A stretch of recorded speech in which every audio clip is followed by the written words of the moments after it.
그런 거 할 수 있었겠느냐 하는 점이죠.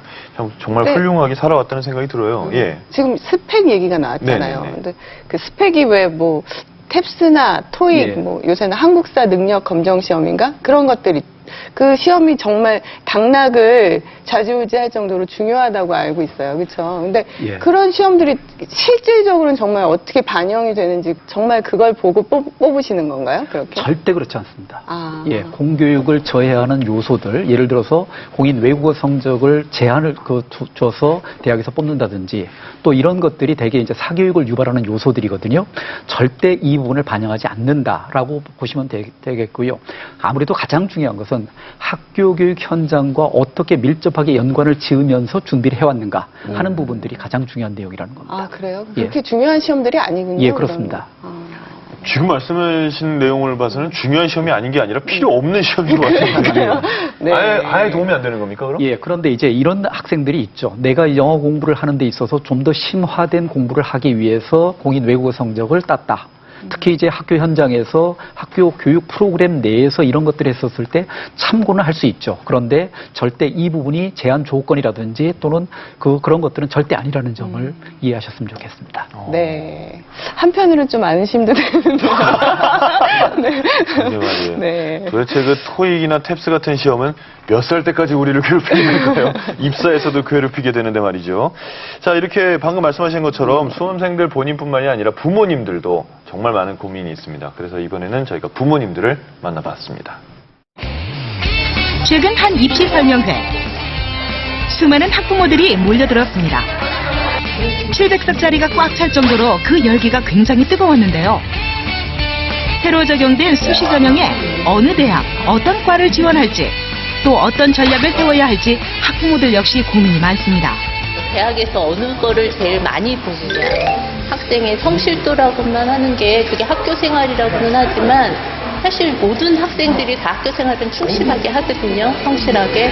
근데 말은 그렇게 너무 이렇게 포괄적으로 하지만 대학에서 분명히 중점적으로 보는 면들이 있을 텐데 그런 거를 좀 이렇게 확실하게 좀 얘기를 해줬으면 좋겠더라고요. 네, 이제 입학 설명회를 가다 보면 작년도 그 합격성 같은 것도 얘기를 해주시거든요. 그러니까 등급에서 최상위 등급과 최하위 등급을 얘기를 해주시면 어느 정도 우리 아이를 거기에 적용시켜 볼 수가 있잖아요. 그러니까 학교에서는 학생부 전형도 내신 등급이 낮아도 된다라고 했을 때 그게 어느 정도인지 낮다는 게 어느 정도인지 이렇게 가름하기가 되게 어렵더라고요.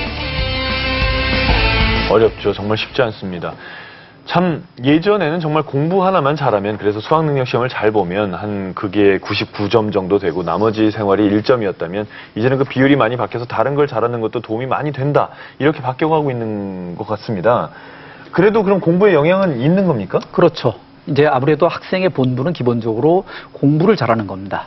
예, 그런데 이제 공부를 어떻게 잘하느냐 하는 것들을 저희들이 평가를 하겠다는 부분이 되겠고요.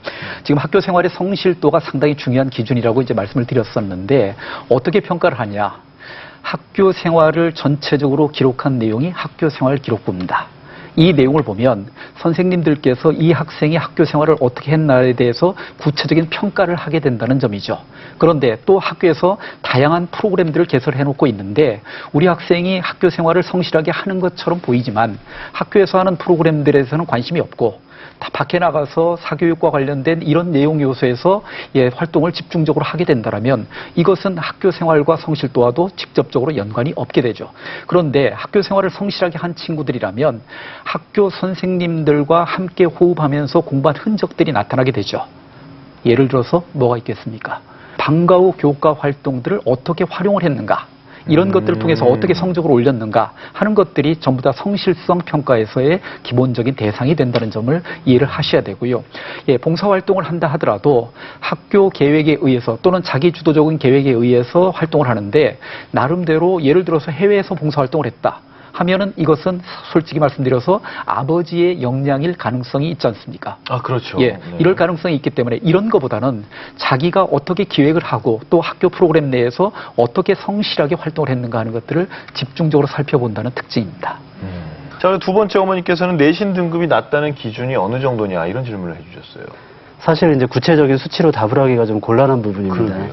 근데 지금 여태까지 계속 저희가 얘기를 해왔는데 수시 모집의 경향에 이제 정량